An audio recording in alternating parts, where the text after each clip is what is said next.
வாழைப்பழத்தை தாரை வெட்டி எப்படி பழுக்க வைக்கணுங்கிறத நான் இப்போ சொல்லியிருக்கேன்.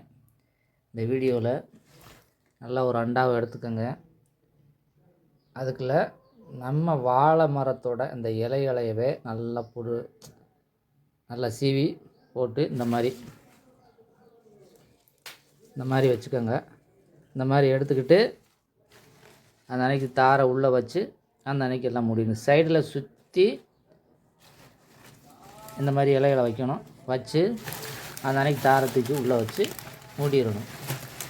பாருங்கள், தாரை உள்ளே வச்சுருக்கேன். பாருங்கள், தார் உள்ளே இருக்குது, வாழைத்தார் உள்ளே இருக்குது.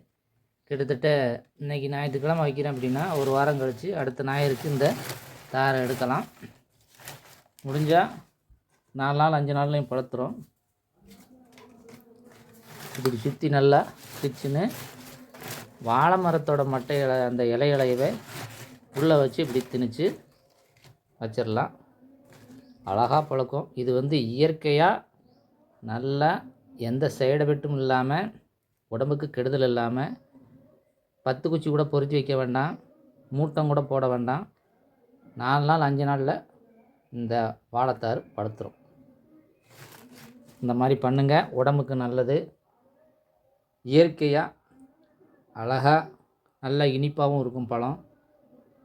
மூட்டம் போட்டோ ஸ்ப்ரே அடித்தோ பண்ணோம்னா அந்த பழமானது விஷமாயிரும், நம்ம உடம்புக்கு நல்லது கிடையாது. இந்த மாதிரி இயற்கையாக பண்ணி நல்லா உடம்பை பாதுகாத்துக்கங்க.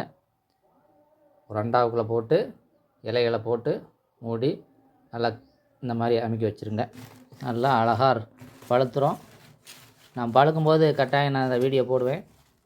பழுத்து முடித்த உடனே எடுத்து இந்த பழத்தை வீடியோ போடுவேன், பார்த்துக்கோங்க. இதேமாரி எல்லோரும் ஃபாலோ பண்ணுங்கள், உடம்புக்கு ரொம்ப நல்லது. இதேமாரி எல்லோரும் ஃபாலோ பண்ணுங்கள், உங்கள் உடம்புக்கு நல்லது.